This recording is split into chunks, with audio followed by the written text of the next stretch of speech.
I just want to introduce myself, yeah? My name is Sally. As Pastor Philip told you, I'm a lawyer of 37 years. I practice in my own law firm. I am also the CEO of the Seasoned Woman Forum, a program for the empowerment through mentorship and coaching of women in the marketplace. I am the current chair of the Kenya Investment Authority. I'll tell you more about that later. And I am an author of 7 books. And Sister Veronica is going to help me because in obedience to Mom, she told me, carry these books to Dallas and tell them about these books. Thank you. It's okay. I'll go and do them over there. Thank you, Vero. So I am, by the grace of God, an author of 7 books through the prophetic word of the prophet. And I'm going to say this because somebody is going to benefit. Several years ago, Mom, even years when I was young in the ministry, and she told me a time will come, because I used to take notes, a lot of notes. She'd come to Mombasa to preach, and I would write notes, and then I told her I have volumes. Every time I attend conferences or services, I write in notebooks, and I have a library of those notebooks from the time I started following Mom. And she told me, one day, you are going to write books. You are going to write books one day. And I thought to myself, okay, I've never thought about it. I love writing. And then comes Prophet David Hudson. He comes to Kenya years later, and he gives me a prophetic word, and he says, you are going to write books. Get ready to write books. And that was a confirmation of what Mom had spoken. So after he gave me the word, and Mom had given me the word, I didn't obey immediately. You know how you're like, it's called the imposter syndrome. The imposter syndrome is when you don't believe you can do what they have said you can do. And I think I told you a story once of where there's a lady, a very big lady, a big profile lady in Kenya who wrote a book. And in her book, she was profiling women in Kenya, women of impact in Kenya. And her secretary wrote to me and said, we would like to include you in the book. So I told the people in my office, I think they've made a mistake. Maybe they're talking about another Sally. So we did reply. Then another letter came and said, Sally Mahihu, we're inviting you to do a chapter in this book. Then I told my secretary, let me just do an article, just in case it is me they're talking about, but I don't think so. So I did, and I handed over an article. She wanted everybody to, the previous first lady of Kenya was in the book. Many mega women. To me, I was a nobody. Who am I in this book? Then I send an article. Then they send me a draft of the book. The article is in the book. Then I think, maybe they still don't know whether I am the one they're supposed to put in this book. So I told my secretary, let's just wait and see. Then eventually the book is published, and they send me a copy. Then they invite me to the lodge. Then I said, now is when I'll be found out. When they look at me, they'll say, oh, she's not the one we met. We were meaning another Sally. So I attend the launch and at Muthaiga Country Club, and I'm sitting, standing at the back with Professor Kovia, these major women. I'm standing at the back there, not wanting to be seen in case somebody calls me out and says you're not the one. So we are called, and we are called to sit, the grace of God, sitting under Mom. I was sitting next to the first lady, the previous former lady. Then I was looking back at other giants, the real giants. And I was saying, who am I to be sitting here? Who am I to be sitting there? Years later, and I was legitimately there. And that's what is called the imposter syndrome. We never believe we are what God has said. And I believe that time God was just setting the stage for me because I was going to become an author myself. And he wanted to bring me into the arena and into the space of major authors, giants in the authorship. So I've authored these 7 books through the prophetic words of Mom and Prophet David. And there are 5 of them, which is a series, book 1 to 5. And I've titled them Seasoned for Destiny. And the first one, I talk about your naming and your defining. This is about your identity. I address the identity crisis we go through. What causes us to go into identity crisis? How can you counter that identity crisis? And I write about all the issues we go through to come to a place where we know who we are, the who we were born to be by God, to understand our identity. And that's the first book in the 5-book series, Owning Your True Identity. That's one book. The second book is Your Calling and Positioning. And this comes too, because number one has to be about your person, your identity. Because lest you've understood who you are, you cannot then go on to understand your purpose. It is very important to understand who you are, your true identity. So in the second book, I speak about your calling, your purpose, and your positioning.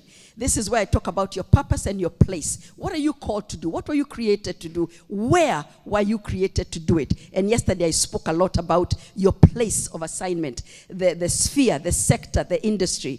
The third book in that series is your relationships and your networks. And this is where I talk about your destiny killers, your destiny helpers. I speak about sibling relationship, workplace relationships, family. I speak about women friendships, your Spice Girls, the power of women friends in a woman's life. And I speak about, there's one chapter I speak about the types of suitors. How many single women do we have here? I speak about the 7 types of suitors you will encounter in your journey to destiny. They are those you must run away from completely. And you read this and you find them there. And how to discern and to be careful they do not ruin your destiny. The next book is your shaping and your making. And I talk about the storms of life. We cannot become the vessels of honor and destiny lest we go through a making and a shaping. Mom has spoken so much about shaping and making, how we're molded, our characters. David went through the wilderness for years because he needed to be shaped and molded before he could be entrusted to carry the destiny and the weight of the greatness. We cannot carry our greatness when we have not yet been molded and shaped in terms of character, in terms of attitude, in terms of how we see life and everything. So that's your shaping and making, the tests, the trials that form you. And I speak about that in that book. Then I speak about your harvest and your legacy. Because a time comes when you begin to build your legacy. What are we going to remember about you way long after you have gone? What will we say about you? What impact did you leave in your sphere of influence? What legacy? What good did you leave for the generation and the next generation? So this is your harvest and your legacy. And the harvest that comes after you've walked the journey and you've come to a place of being a good and faithful servant. What are the harvests that come with it? So that's that one. Then comes another book here, Moving from Distress to Destiny. I speak about 7 powerful choices taken from the characters in the Bible that you need to make in order to move from a place of distress into a place of destiny. I also cover in terms of financials, in terms of when you're in financial distress, any kind of distress, and what choices must you make to come to a place where you're talking of destiny, where you're talking of empowerment, where you're talking of breakthrough. And this is a very special book. This is the first one I wrote, and it's called Seasoned Servanthood. And I talk about it being the key ingredient in a thriving nation, where seasoned and true servanthood is what will make a society and a nation in all context of the word. Because we come from a space where we know honor, we know service, we know submission.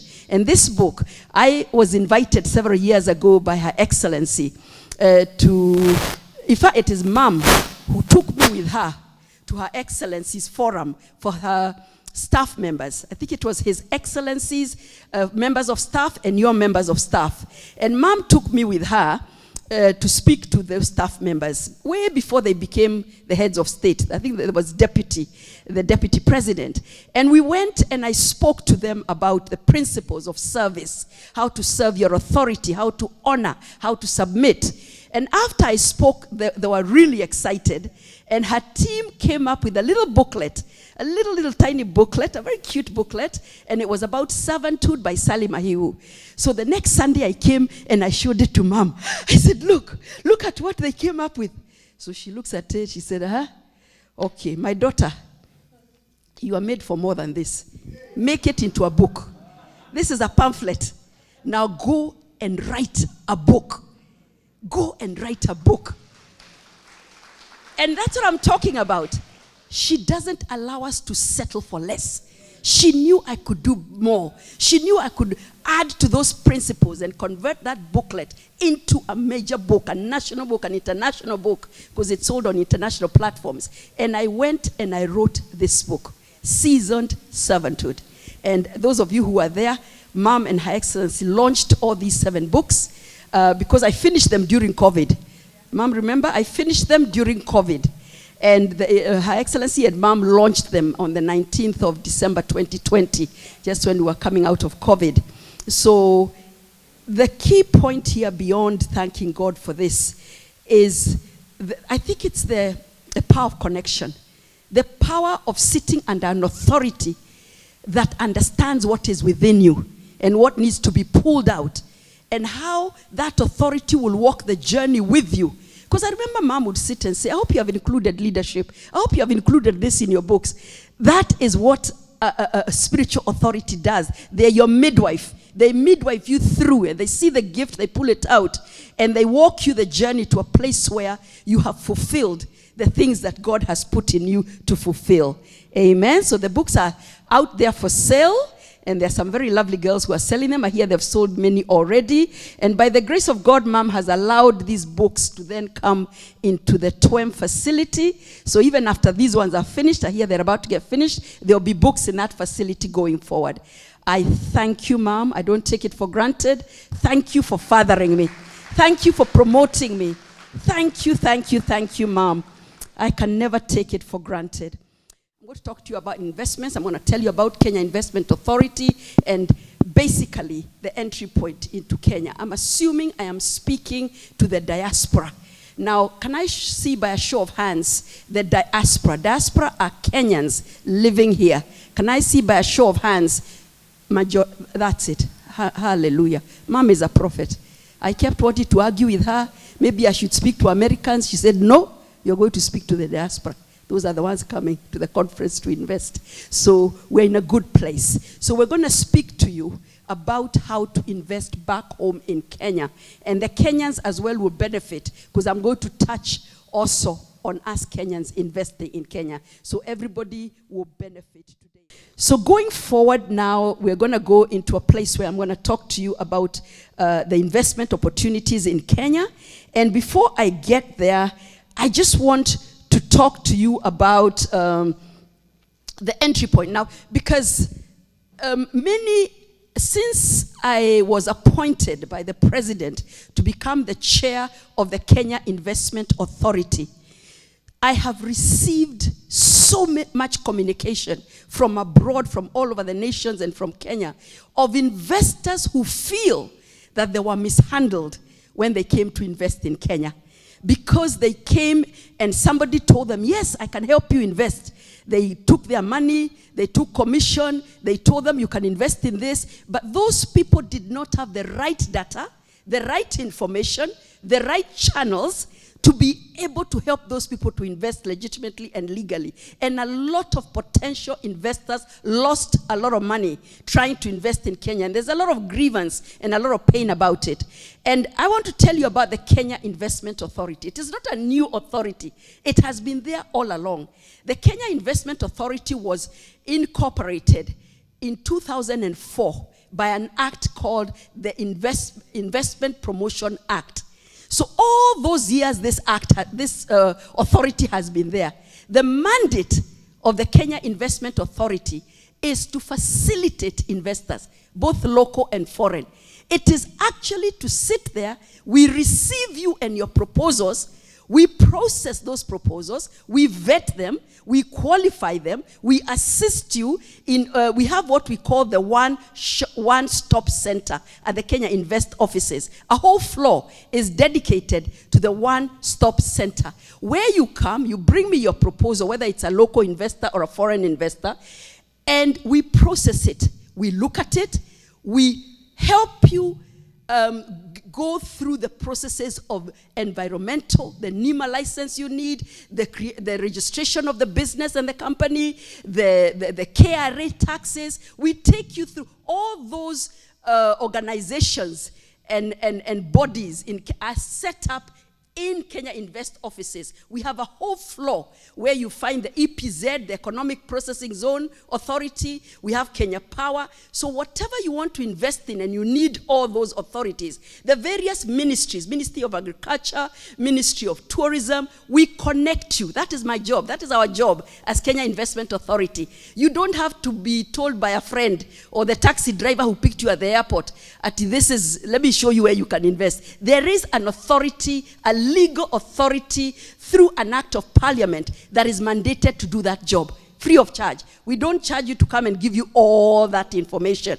So what happens with the Kenya Investment Authority is when you come to us, the first thing we do is we vet and we process. We look at your investment, whether you're local or a foreigner, and we look at it. Now, a diaspora investor, what makes you, we have to decide whether you're a foreign investor or whether you're a local investor. How do we determine that? We determine that by virtue of your passport. There are those of you who are living here and you still have a Kenya passport. You haven't given up your Kenyan nationality. So for purposes of investments, you are considered a local investor by virtue of your citizenship. And that is important. But if you have already taken dual nationality or even revoked your Kenyan nationality, then we consider you as a foreign investor. What's the difference?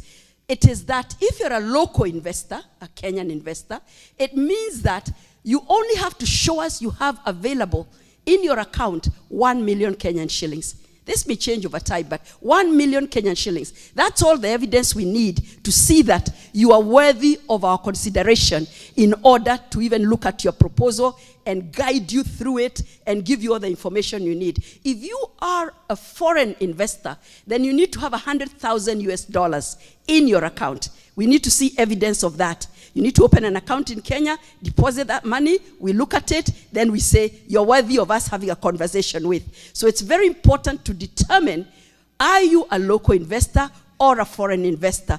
And because obviously when it comes to foreign and local investors, there'll be other dynamics that will come into play depending on whether you are local or whether you're a foreign investor.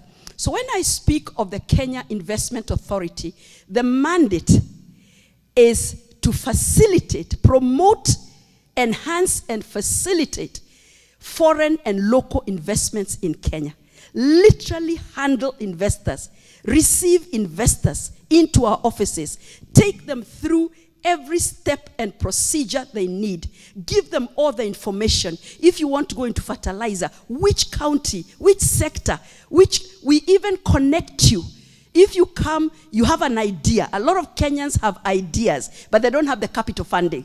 So our duty is also to partner you with other investors, a foreigner, who may say he has the capital, but he's looking for somebody in Kenya or a company in Kenya that has an idea that they can invest in. A lot of people from the Arab nations or from the US, other nations, they come and say, we have funding. We just want to know, is there anybody who wants to go into building of docks at the port? Or somebody who wants to go into dairy farming? Or somebody who wants to go into infrastructure? And we look at our data and we see, oh, the Waroingies said they have an idea of how you can set up this, this, and this. We matchmake you. We link you with investors. Apart from linking you with investors who have capital funding, you may also be someone with land. A lot of Kenyans have land. One of the assets you may have is land, but you don't have the capital to develop that land. So you may have a foreign investor who comes and says, I have the capital funding, but I don't have the land. Because if you come as a foreigner, we will allow you to buy leasehold titles to develop your investment.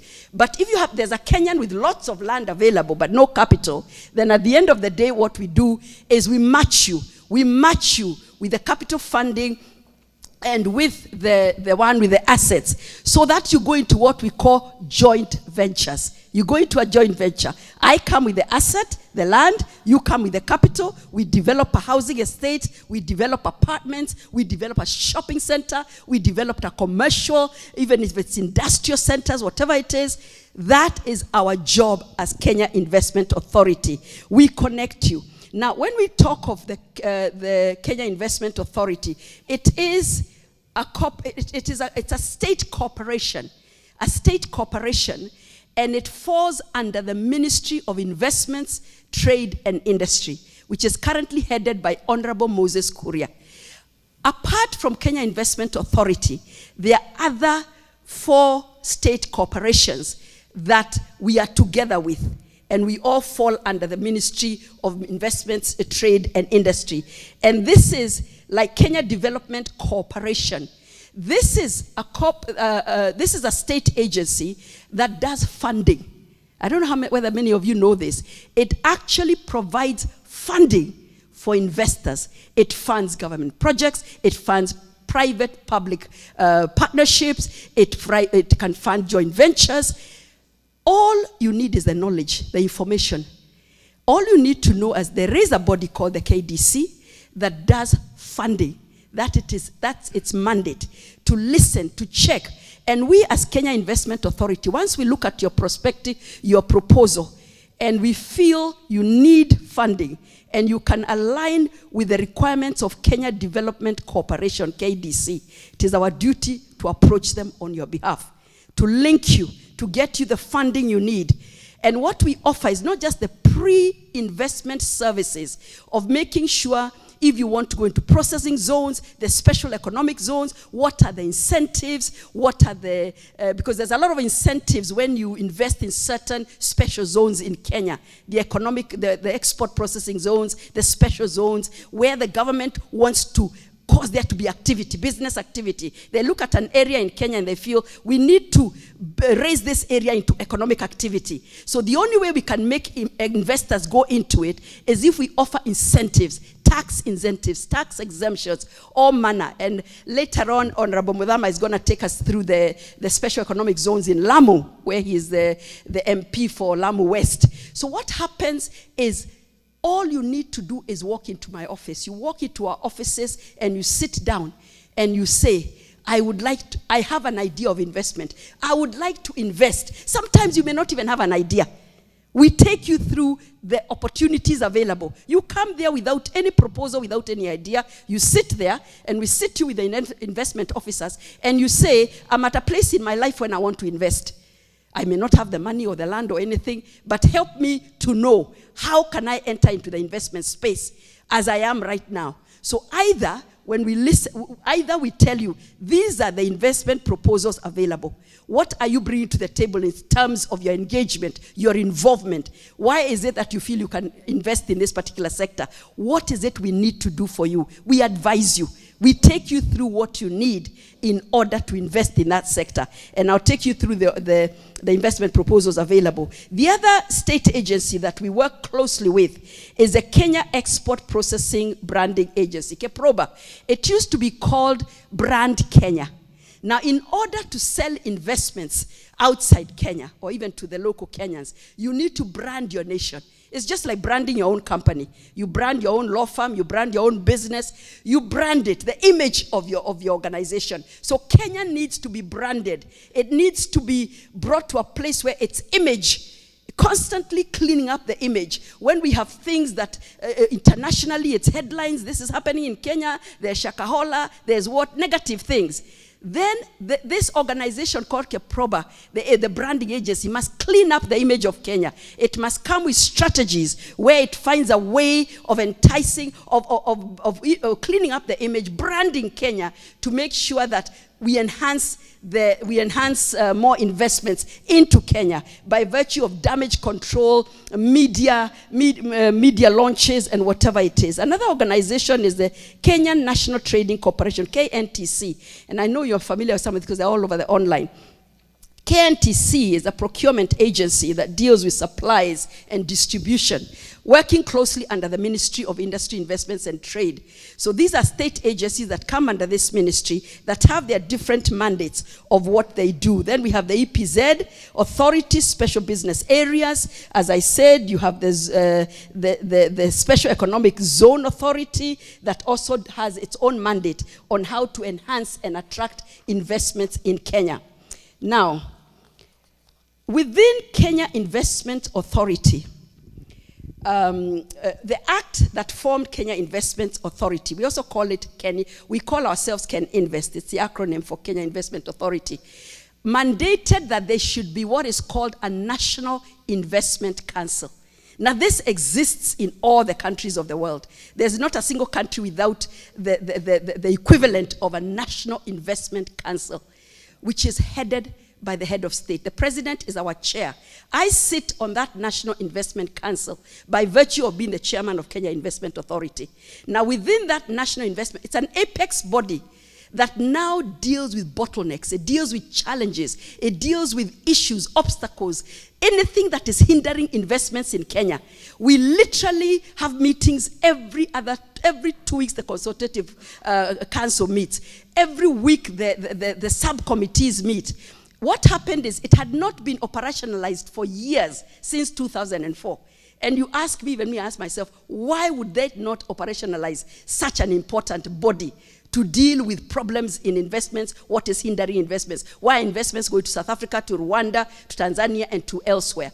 Now, for some reason, what we came up to discover later, the reason why the National Investment Council, the NIC, had not been operationalized to take up its role, an apex body of hearing complaints, of seeing what are the problems, listening to the private sector, listening to stakeholders, and then advising the head of state so that we can deal with those obstacles, was because basically people wanted to handle investors themselves. You see, the minute you have a body like that, it takes over the work of the individual who wants to tell you where to invest and take your money and take your commission. A body like that is national. It is legitimate. It is legal. It is there to hear your issues. It is there to actually sort out and clean up the investment space and make sure it's conducive, that there's ease of doing business in Kenya. So, by the grace of God, when President William Ruto came into power, that was the first thing he did. He inaugurated the National Investment Council, which had been lying dormant, not operationalized, not inaugurated, since it was put in the Act 2004. And it was a revolution. I mean, we thank God for visionary leadership, because the minute he did that, he called us for a meeting. He said, I want you to hit the ground running. In that council, you have private sector.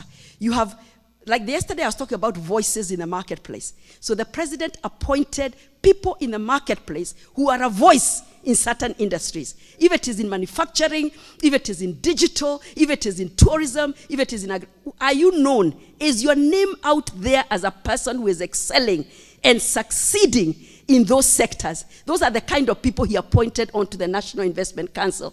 And then we have like 5 or 7 of them. Then we have the CSs, certain CSs, the CS for tourism, the CS for agriculture, the CS for treasury. We have the central bank governor, and we have one member from the economic council. So we have giants in that room. Then you have Mahihu. You have us sitting in that. You have us sitting in that room. But you know, I was telling you yesterday, and I love what Her Excellency has said, when the presence of God goes with you, because we walk in there and I'm looking and I'm seeing giants seated on this big conference table at State House. And I'm like, what can I contribute? Who am I here? But the presence of God, the hand of God. Because I remember the first couple of meetings, you hear these ideas flying, big words, big words. In FEM you think I have big words. There's people out there with bigger words. So I'd hear these big words. And by the grace of God, and remembering that you're not here by accident, you are here by the plan of God. You are here by the prophet. By the way, am I not saying this a prophetic word that took me there? Mom prophesied and said a time is coming when God will usher you into government. You will sit in inner circles of advisory. Accurate to the point. It's almost like you get goose pimples when you think about it, because it was so accurate. So what helps with a word like that is when, and remember I told you there's another season I used to want to be in government by force. And Mom used to say, not yet, not yet, not yet. So when the timing came, I was not confused, because the prophet had spoken. In fact, some of the things I'd forgotten, then I'd find myself sitting in the inner circle, discussing, giving advice. And when we go to those meetings, because of the hand of God and the presence of God, I find myself coming up with solutions that I could not. I'm not that clever. See, Mom tells us you're not that clever at the end of the day. The hand of God is what brings a supernatural wisdom. So I sit there, and I suddenly, Mom, realize I have a solution to what the president is asking. And then I'm like, who am I to say it? Just keep quiet. Let the central bank governor say. And these are the ones I told you, call me Madam Chair. Madam Chair, they give me the seat. So the other day we went for the next meeting, and the seating was okay. Me, I humbly went and sat, where I thought I should sit. Then the CBK governor said, hey, Madam Chair, come and sit right here. So I'm brought next to the CSAs, and I'm sitting there saying, this can only be the hand of God. This can only be the presence of God. This cannot be any degree or any masters I have. This can only be the hand of God. So God puts, and Mom had spoken the word that you would take wisdom. And Prophet David confirmed it. You would take the word of wisdom in that sector. So I'm sitting there, and suddenly I remember Mom said, so I'm thinking I have an idea, but I don't want to share it in case I'm talking madhogodhogos, So I sit there, and I open my mouth, and I say, Your Excellency, I think if we did this in the tourism industry, if we did this. And he looks at all these giants and tells me, Siwakili anakona answer. Siwakili has the answer. These are the answers I'm looking for. Are you understanding what I'm saying? When God takes you at the right time to the right sector, that's what he wants you to do. And that's when you remember it is not of you, it is by the grace of God, by the hand of God, and the fulfillment of the prophetic word. So this National Investment Council that has suddenly come alive, the new president has put it into place, it's running. We have, even now I'm still on Zoom. I sit on the subcommittee for tourism and agriculture. We go through, we call the private sector, we call the stakeholders, they tell us what's wrong, why is Rwanda getting more tourists, why are people going to Nigeria instead of Kenya. We get all that information from experts. We collate it. We thrash it out. Sometimes we sit until midnight thrashing this information. And because you cannot go to the head of state with nonsense. He's a brilliant, brilliant man. Intelligent. He catches you out like this. We always tell each other, are you sure we're ready for HE? Let's not go there and take nonsense. Because you just get up and tell us. When you're ready to present, you make a meeting. Book my calendar. But now you don't look like you're ready. He's strict like that. So it means we have to really work. And so far, by the grace, we've really managed to highlight a lot of the bottlenecks, a lot of the challenges, a lot of the issues. Sometimes it's something as small as saying, build better toilets at Masai Mara Airport. People don't even want to land there because the toilets are so bad. Or when somebody is here for 6-hour overlay, give them a pass for the day. Let them go and shop at the Masai market. Other countries allow that. Do you know, we got that, and we borrow ideas. We always listen to other ideas. We listen, what is Rwanda doing? Then we come and say, let's copy. What is Tanzania? What is South Africa doing? We bring those ideas on the table because we're dealing with experts. And we read about it. We study, we research, and we come up with all these, and we bring them to the head of state, and he picks one phone. He picks the phone and says, Mheshimiwa, uko wapi? Can you make sure those toilets, by next week, Tuesday, I want those toilets done and finished? Because he's a chairman. He is the one to remove the bottlenecks. All he needs is the information. He just needs to be told. So I'm encouraging you that this investment sector in Kenya is really moving at a speed. Even sometimes I get dizzy at how quick it's moving. Because we're going with the tempo and the speed at which our head of state is going. He doesn't want to hear that we're losing investments. He doesn't want to hear we sat on investments and they went to another country, or we didn't respond on time. So sometimes you go, he has information we don't even know. We sit at a meeting and he says, I understand there's a delegation from Taiwan that wants to see me. Can invest. Why are they looking for me instead of you? You have to call your MD and find out, was there a Taiwan delegation that called us? Check the emails. Check quickly the emails whether there's a Taiwan delegation. Because you're wasting his time. You're supposed to be doing that yourself. So it's very important that we follow pace and we support this head of state and this regime in terms of this. That's what we do as the Kenya Investment Authority and the National Investment Council. Those are our core mandates. And as I told you, this one-stop center, it's so interesting that when all my life as a lawyer, I have dealt with investors. The majority of my clients are foreign investors. They would come and say, we want to buy land in Kilifi, I want to build a resort. I want to start a fisheries what? I want to do what? And as a lawyer, I would do the slog. I would do the incorporation of the company, I would do the licenses, I would get them the permits. I would go to Nima, spend days there, we follow up.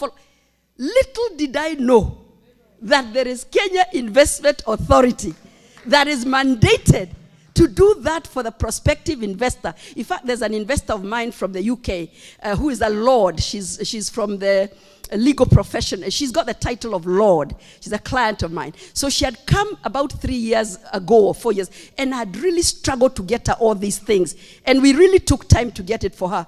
So the other day I sent her my appointment and told her, can you believe all that time we were running around me trying to get you to invest? There was an investment authority in Kenya that should have been doing that for us. So she was so surprised. So now she's brought another investment. And when she brought it, I just took her to Kenya Investment Authority. I handed her over to the investment officer. And it took like 3 days for her to get the things that had taken 4 months to get for her. So there's been this lack of exposure of Kenya Investment Authority. One of the reasons is there's been a lack of proper funding for this authority. There hasn't been proper funding. And I think in previous regimes and governments, they must have had their reasons why they were not funding it. Because if you're not doing awareness campaigns, if you're not really spending money in advertising and promoting and becoming visible, it's very difficult for people to really know you exist. And I think it worked for a lot of people. Because Kenyans love to take an investor by the hand. I'm the one who will show you where the investments are. But it doesn't end well. Because at the end of the day, we have a library of data. We have information. We know where maize can grow. We know which county has this. We know where, if you want to do digital, who should we hook you up with? Which sector? Where should we take you to do, if you want to do fertilizer, if you want to do dairy, if you want to do, if it's manufacturing of textiles and industry. We have the information. We have a library of data where we tell you this is the best way to approach this. This is best done in the export processing zone, the special processing zone. Whereas an individual Kenyan, an MCA, and a lot of times it's actually government people. It's a CS, it's a PS who's telling you he knows how you can invest in Kenya. But at the end of the day, they don't help you properly. And you get stuck. And because I got such sad letters, especially from here in the US, US citizens saying, me, that country of yours, I came, I wanted to do a housing project. I had 2 investments. One of it was going to be commercial for me to make a profit. But the other one, I was setting up rehabilitation centers all over the county of Nairobi. I was so frustrated. I spent money. Eventually, I just went back to my country. So here we are now telling them, come back, because we can now facilitate you instead of frustrating you and guide you into how you can invest without losing money and get your profits and get your returns. So I needed to tell you a bit about the Kenya Investment Authority and its role and its mandate to encourage you. There is a body, a government-ordained body that is there to help you, to facilitate you, whether you're a local investor or a foreign investor, to come into Kenya and actually invest. We sit you down. We take you through the incentives. What taxes do you need to pay for this kind of investment? Which taxes are you exempted with? Which ones are zero rated? We literally take you to the office rated KRA. I told you the whole 14th floor at Kenya Investment Authority is one-stop center. You have all those offices. So if you come and you say, I want to understand what taxes I'm supposed to be paying if I go into fertilizer, if I go into what, we take you downstairs. My office is on the 15th floor, and we literally give you the officer from KRA. They must give you the proper information. They compute it for you. They guide you. They give you the clearances, whatever you need. So that at the end of the day, you're not running from one authority to another. You're not running from one government department to another where you're so frustrated. You're not going to the Ministry of Agriculture. We will make appointments for you. We will go there and facilitate. We'll talk to the CS. We'll say which sector. We'll go to the Ministry of, if it's a Ministry of, the other day, mining. And I think Nimo is here. Nimo, are you here? Yes. This is a voice in the mining industry. A daughter of mom. In the mining industry, she is a voice in that industry. So, thank you, Nimo. So the other day, there was an investor wanted to go into mining. And our duty is to make it easy for you. To connect you to the Ministry of Mining, to go and talk to them, to have meetings with them, to facilitate. Even if you come back and tell me, I went there and I really didn't understand, we'll make sure we send a team that is able to get all the information you need so that we facilitate you. That is our duty, to connect you to government, to work with government bodies, and to make it easier for you, and to be able to to invest without any stress, to invest without losing any money, without any wrong information, without your investments aborting because you went into the wrong sector, or you went into an area that's not even good for that kind of product you want to do. So wherever you go, it is because we work with the counties as well. What we're helping the counties to do is to set up what we're calling the county investment units, where they're able to come up with what are the opportunities available in that county, in this county, in this county. So we're able to guide potential investors correctly into going into those areas. Now, when we come to the types of guarantees you're given as an investor, you have heard that in Kenya, and Joey is going to set up a video. Is Joey here? He's going to put up a video I came with on why Kenya. Why should you invest in Kenya? Thank you, Joey. Why should you? The video on the short promotional video on Kenya. Can we play that? Yeah, because we want to look at, because sometimes Kenya we're often asked, are you a friendly investment space? I believe Kenya is. When you come and invest in Kenya, even as a diaspora or as a foreigner or even a local Kenyan, we're able to take your return. You don't come and then we suddenly start eating all your returns or your profits. As a foreigner, we make sure you can repatriate a large percentage of your money after you pay the taxes. So we're known for that. We're known for why we are a good climate for investments, because you're able to take your returns. You're able to take your profits out of the country if you live out of the country after you've paid your taxes. There are those guarantees. There is incentives we have, because we're trying to promote. When you're trying to encourage and promote certain things in your nation, you have to give people incentives. You have to allow people to have some incentives to say, I'll come to Kenya instead of Rwanda or instead of South Africa. So we have all sorts of incentives. What it is everything is available on the Ken Invest website. Everything. If you click the Ken website, which will come on now, you will find all the information, all the opportunities, the cost of that opportunity, the timeline of that opportunity, the incentives, the exemptions, everything you need to know about those opportunities. Then the technical details, step by step, will be there. And after you've internalized it, the next thing you do, yes, you can put on the video now.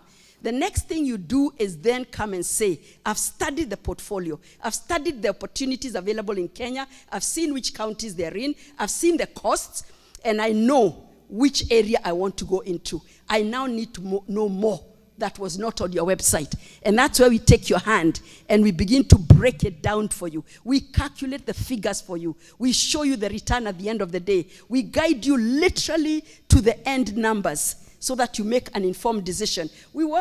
Sometimes we'll send you to banks. Like now we're having the conference.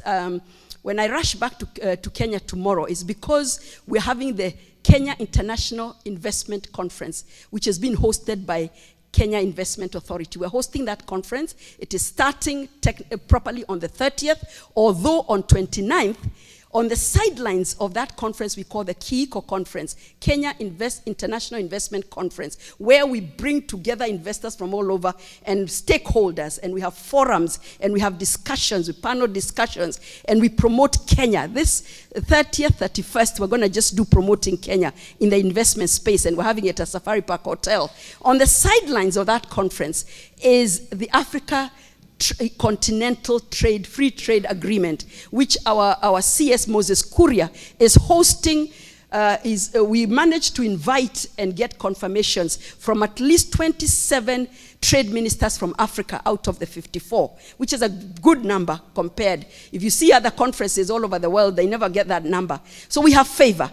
So he's going to then host those trade ministers. They're coming to discuss continental trade, free trade zones, trade enhancements, trade incentives. They're coming to discuss all that. And what will happen is once the president opens that conference on the 29th morning, in fact, I tell you, you have to admire this president. We were saying, what time is the president coming to open? And then you say maybe 11. You know, previously in other regimes, things are opened at 11 o'clock. He told us 7 o'clock. I will come and open that conference and go where I'm going. I have work to do. Do you know we had to tell our delegates, we're having speakers, panelists, people like Mr. Mwangi of Equity. We're having mega panelists in our panels who are coming for that conference. We had to call all of them and say, we had told you it would be around 11, but the president has said he's coming at 7 a.m. in the morning to open the conference. So we are all like, yeah, you have to be there 7 a.m. Let him open the conference. He said he's so busy. He cannot wait till 11. 11 o'clock to do it. By 11 o'clock, you should have had at least 5 panel sessions and 5 speakers already and, going on to lunchtime. So you have to be encouraged by that kind of energy and proactivity, that kind of a leader. So that conference is going to speak of enhancing trade, enhancing investments in Kenya, and bringing Kenya to a global space. Joey, have you managed to get me my video? The short one, the 1 minute and 54-second video? Yes. All right. He's getting it for us. So what I'm telling you is that at the end of the day, when we come to investments, and maybe I can take you through a couple of them, just for you to have an idea of what is available at the moment, and especially the ones I chose that are conducive to diaspora, to people in the diaspora. Let me tell you something else about the diaspora. I have read and I know that you have SACCOs. You have cooperatives, yes. I read about it and it's commendable. Because what you've decided, what happened is you tried to invest on your own. And you got so conned by people in Kenya. Sorry about Kenyans. We apologize for that. You were conned, you were taken for a ride. You said, somebody showed you a picture at they are building the house for you, at it has reached here. Kupe, they are showing you the neighbor's plot. So you go back home and you discover the money you've been sending, that there's nothing that was built with it. You are told, oh, so far we have bought so many acres in Kajiado. This is your plot. You are shown a big picture of a big plot in Kajiado. This is your land where you're coming to invest and build what and do what. These are your cows. We have bought dairy cows. They are bringing so much milk in a month. You are shown people's assets.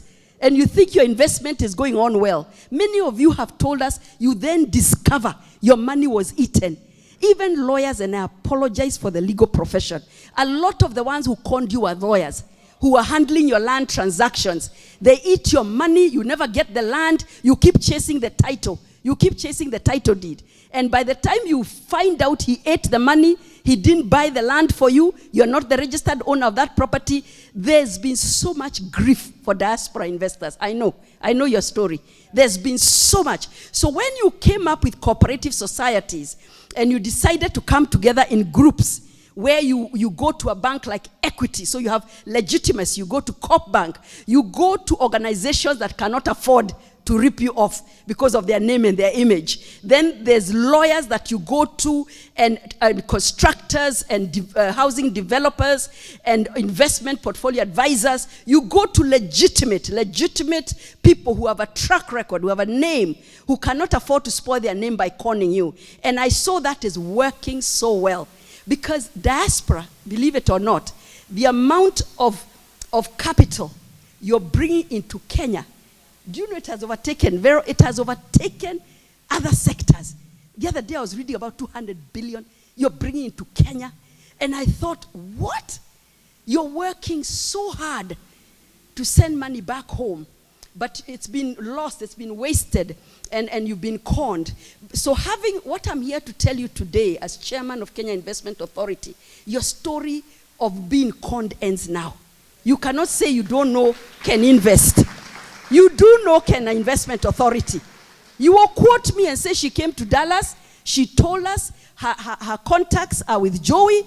If we want to write to Kenya Investment Authority on any issue, we can write directly. I will assign officers to take over your issue, to handle your investment issue, to follow it up, to take you through the ropes. Because apart from investing with cooperative societies, you can come direct to us. We handle a lot of diaspora investors who come to us, they write to us. We have Zoom meetings every week with diaspora investors. We meet with you, we listen to you, we tell you what needs to be done. We make sure, because we're responsible to the government.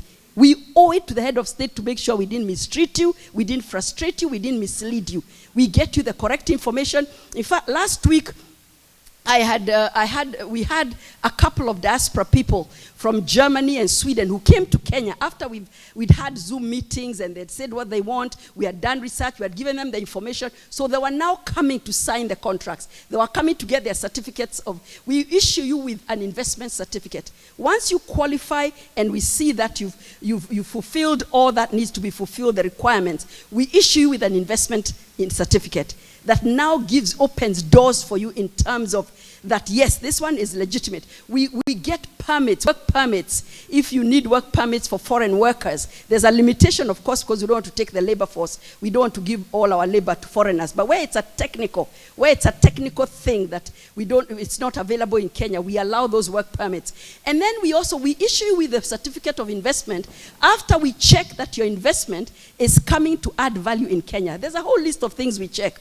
Because there is good and bad investments. I remember Mom prophesying some time back and saying, let's pray against bad investors. Because you can have bad investors. You can have investors who literally come to Kenya to rip you off, to take up what should belong to Kenyans, and there are those. So we take you through a qualifying factor where we check, is your investment coming to add value to Kenya? Is it creating jobs, for example? We check creation of jobs for the local community. Is it engaging the local community? Is it bringing value add to the community around where you're going to set up your factory or industry, whatever it is? Are you going to engage with the community in terms of sustainability goals, the global sustainability goals? Are you going to watch over our environment? You're not going to come and ruin our environment. That's why you get a NEMA certificate.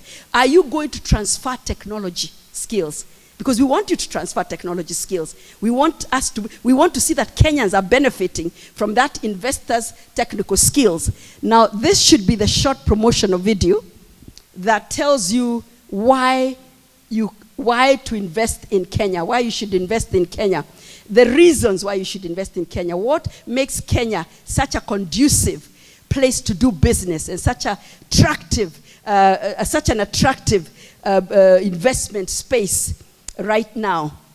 And the other thing, if I can just take you through what my team prepared as investment opportunities available, especially for the diaspora. I told them, just give me what you believe is reachable right now, available for the diaspora in agriculture. In the sector of agriculture, because it's a mainstay. This is the mainstay of the economy in Kenya, providing livelihood approximately to 75% of the population. This is an area where the president's heart is there, lock and key. It's an area we're working day and night to promote, to improve, to lift up, to restore, to make sure it comes to the place where it needs to be. And in this area, things like seed production, things like manufacture of sprayers and pesticides, and things like construction of dams and boreholes and installation of irrigation systems and services. These are support services to the agricultural sector. And anybody coming to tell us, I can do this, you become a favorite. You're so attractive to us because you're already providing, you're in an area, or even refrigerated equipment and facilities and services. There's a whole list of support services for the agricultural sector that we go for automatically because it's things we don't quite have in place completely. Horticulture, another perishable, the transport. You know, when you do flowers and perishable goods, one of the things that's expensive, and we need investors in that sector, is the refrigerated transportation. Because if they get spoiled, you lose a whole yield, you lose a whole harvest and everything. And the horticulture is the sector that is one of the fastest growing sectors. If you're thinking of investing, horticulture, this is in terms of French beans, cut flowers, pineapples, mushrooms, all these avocados, passion fruits. We are having in July a whole 3-day discussion of avocados and mangoes because they are available. We have the potential, but for some reason, we're not being able to come up to the market quality.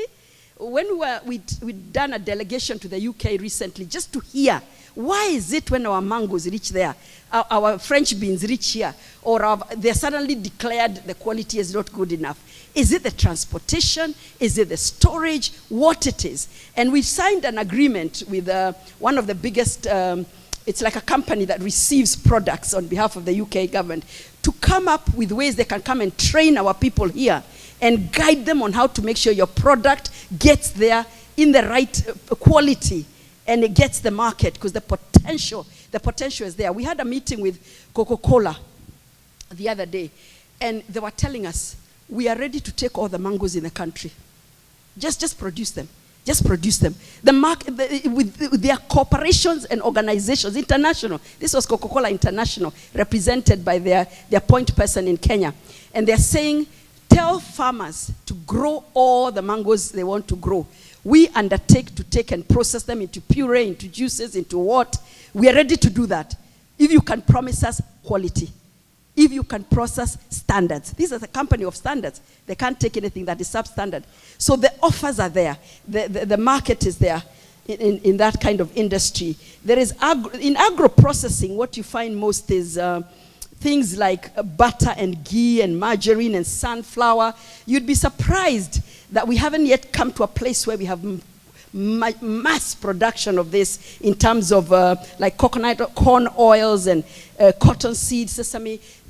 In this agriculture sector, there are nitbits, there are lists of things that you can be guided into how to get into that market, into that agro-processing space in a very clear way, and linked up with others who want to invest in there, if it's a case of capital funding and everything. But suffice to say, agriculture is an area where you can't really go wrong, because Kenya promotes that. Kenya wants that. It's something the government is taking very seriously. And of course, if what you're investing in is for export, you're our favorite. The idea for every nation is to make sure your exports are always greater than your imports. Right now, unfortunately, Kenya is importing more than it is exporting, which is very sad. That's what brings the country's economy down. So where you come and say, I want to do this for export, we give you tax incentives, KRA gives you tax exemptions, because we want to increase the exports. Why Kenya becomes a conducive for you diaspora, non-diaspora, for the Kenyans, why Kenya becomes a favorite investment destination. Number one, Kenya is the third largest economy in sub-Saharan Africa. Sometimes when I hear these facts, I also don't believe it myself. But Kenya is actually the third largest economy in sub-Saharan Africa. And that is big in terms. The other thing is that Kenya hosts, in terms of regional economic hub, when you talk of the East and Central African region, Kenya is their top in terms, it's a regional economic hub. We host over 200 multinational corporations, things like Multisoft, Microsoft, Coke, mega multinationals are hosted in Kenya. And that's why we call ourselves the regional economic hub. We have a robust financial system. We have 43 banking institutions, 9 representative offices of foreign banks, 13 microfinance banks. We have 19 money remittance providers, 73 forex bureaus. We have Africa's UN headquarters, which is one of the 4 main UN secretariat duty stations globally. Kenya is the head of that. Global headquarters for UNEP, UN Habitat, together with the joint 23 offices of the UN agency. So we are favored even by the United Nations in terms of setting up their offices. Our communications and logistics hub of the region, access to regional corridors, 4 international airports, 2 seaports. We have 30 freight and 2 passenger rails. We have 100% repatriation of capital and profits. This is what I was talking about yesterday. If you're a foreigner and you invest in Kenya, we will give you 100% of your returns, 100% repatriation. You can repatriate those profits after you have paid our KRA, of course. We cannot let you not pay what you need to pay tax for. There's constitutional protection against misappropriation. We give you constitutional, and the CJ is here, we give you protection constitutionally of your investments. We're not a nation that takes away your investments carelessly and just overnight we eject you out of the country and you leave your factories and your investments there. We have in terms of political stability, we can say we are one of the most peaceful. We are the most peaceful nation in the region, East and Central Africa. If you look at Sudan and Somali and all the others, unfortunately, you find that that at the end of the day, we are the peace haven. Despite whatever struggles we may have, we are a peace haven in Africa. So at the end of the day, we are talking of Kenya being a favorite investment destination. And I'll just finish telling you the other sectors. Poultry products, in terms of hatcheries for the production of chicken, that's an area that is fast growing. It's an area that is conducive. It's an area we're ready to receive investors. Fisheries.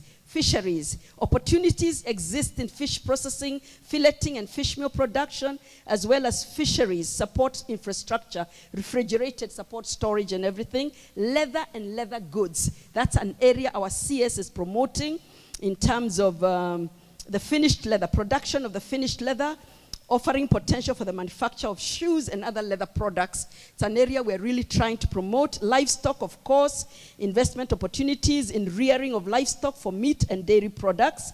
And the sector is really being liberalized in terms of milk processing, ostrich and crocodile farming. We are welcoming that, and we have all the figures. Beekeeping and honey processing is still untapped. When it comes to beekeeping and processing of honey, it's still untapped. There is a potential, there is space for anyone who would want to do that. In the energy space, need for sustainable energy supplies, delivery of quality energy. It's an area where we're welcoming. We have a lot of foreign investors from the Qatar, from Saudi. We had a trip there. We went to speak to them about the investments, and they literally took up a lot of the energy sector. It's an area they're very interested in, but there's space for even our local investors and diaspora. Construction of wind power plants, especially at Ngong, Lake Turkana, Marsabit, Kinangop, and Malindi. Those are available. There's also in manufacturing. Manufacturing is a sector that is very encouraged, because it's not up to where it's needed to be in Kenya. We need to really push manufacturing of even paper products, textiles and apparels, metal and engineering works, in terms of vehicle parts and assembly, electrical equipment, electronics, plastics, chemicals, pharmaceuticals. This is an area that we're really pushing and promoting, even mining and mining products. It's an area that is open, the opportunities that are there, even for the production of glass. There's also investment potential, even in processing, in the prospecting and mining and other minerals such as gold, precious stones, and also petroleum in the energy sector. Wood and wood products. That's another area we have space for in terms of high quality furniture, quality, even wooden toys. There's a lady in Nairobi called Wanjiro. She's got such favor from the government right now because she's been manufacturing wooden toys, wooden products for children, for schools. And she's been doing it for a couple of years. But actually manufacturing, coming from the point of zero, and manufacturing and single-handedly, it's very commendable. Telecommunications as well.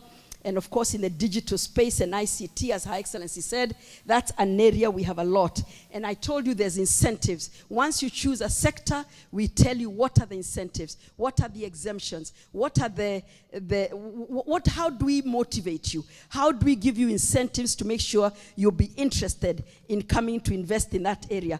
As I said, we have a booklet, the Kenya Invest Authority. We produced this. This is the 2023 booklet.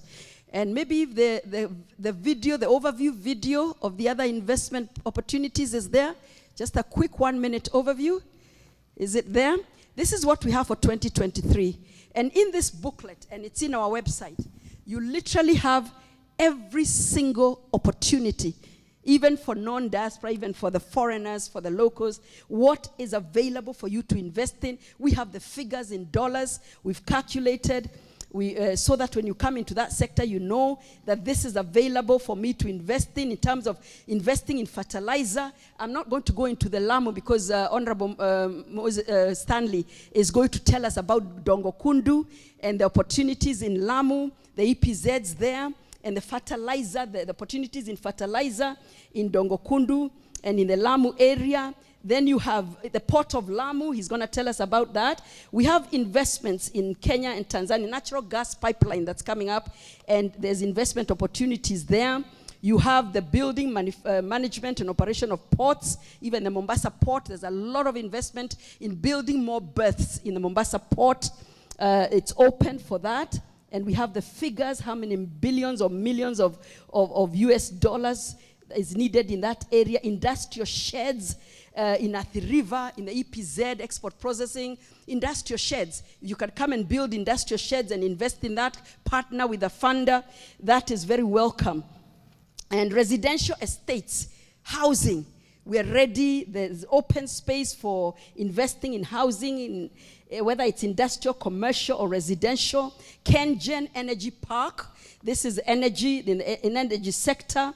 There's a Isiolo Dam, where we're looking for investors in the Isiolo Dam to come and invest and partner in PPPs, what we call private-public partnerships, where you can partner in joint ventures. We also are looking for investments in the Kenya dairy industry. We've calculated the costs in meat and airport development in Isiolo. Would like to do that. There's opportunities in Isiolo for meat production because of the dairy farming and even developing the airport in Isiolo. There's flour mills,